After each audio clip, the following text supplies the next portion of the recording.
for something else authentically Amsterdam? Pay a visit to the Jordaan, a lively and well-known neighborhood not far from here, just west of the Prinsengracht. In the early 17th century, this neighborhood sprang up outside the city walls to house the growing population of poor laborers and immigrants who served the city's welfare. Through the 19th century, the Jordaan continued to be a district for the industrial working class, known for its outspoken inhabitants, romantic flavor, and community spirit. Today, it's become one of Amsterdam's most popular residential districts. Crafts and trade people still live here, along with students and artists, and most recently, an influx of well-to-do young professionals. The Jordaan has many charms: a bustling marketplace, little cafes and pubs, hidden courtyards, and art galleries. If you have time, wander through narrow cobblestone alleys and experience the lifestyle of true Amsterdammers today. One more thing to note about the residents here. If so much as a single ray of sunshine is out, expect to see locals dragging their chairs out onto the street to soak it up.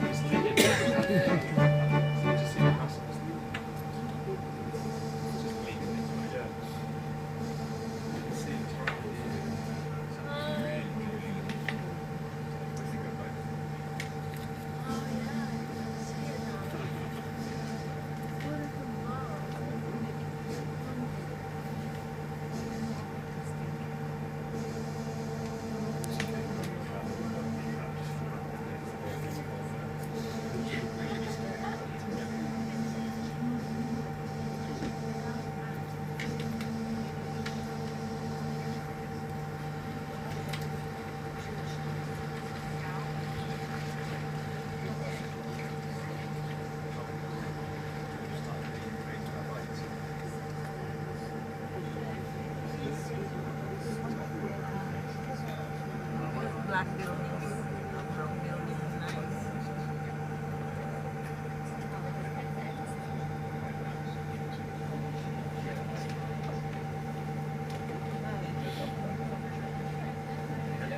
Funny how they joined all the buildings together, huh?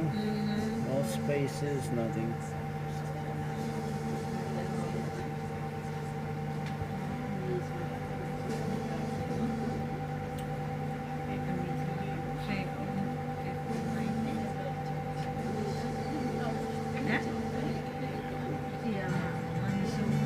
We are now approaching Brouwersgracht, or the Brewers Canal.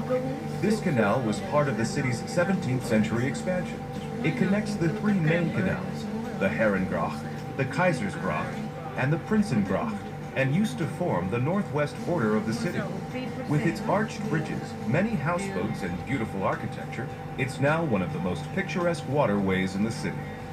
But that wasn't always the case. Many of the industries banned from residential areas ended up here.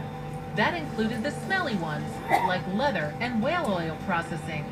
And of course, beer brewing, which gave the Brewers Canal its name. Because water quality was so poor, people turned to beer as a safer, healthier drink. Only the rich could afford wine, which was imported, but everyone drank beer. Many of the buildings you see are old workshops and factories, or warehouses. Merchants originally stored goods in their houses, but as trade increased, more and more warehouses were built. See if you can spot some. Look for triangular spout gables and windows with wooden shutters. The shutters helped keep goods dry and dark. Back in the 17th century, when Brouwersgracht was at the edge of the city, ships sailing for the Dutch East Indian Trading Company would come here to unload silks and spices from the Far East. And for a time, the Dutch West Indian Trading Company had an office along this canal. This powerful company traded in sugar, tobacco, tropical wood, furs and ivory, and had a monopoly on trade with the West Indies. Its ships also transported slaves from Africa to the Americas. An interesting side note, even though some of Amsterdam's merchants traded in slaves, they were never employed in Dutch households. Aside from the East Indian and West Indian trading companies, the Noordse or Hollandse Vaart was a third powerful company. It specialized in whaling, processing the meat as well as the whale oil, which in turn was used for lamp oil, soap, and paint, all very profitable commodities.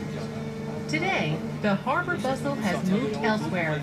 Most of these historic buildings have been converted into trendy apartments. The atmosphere is much quieter and more pleasant.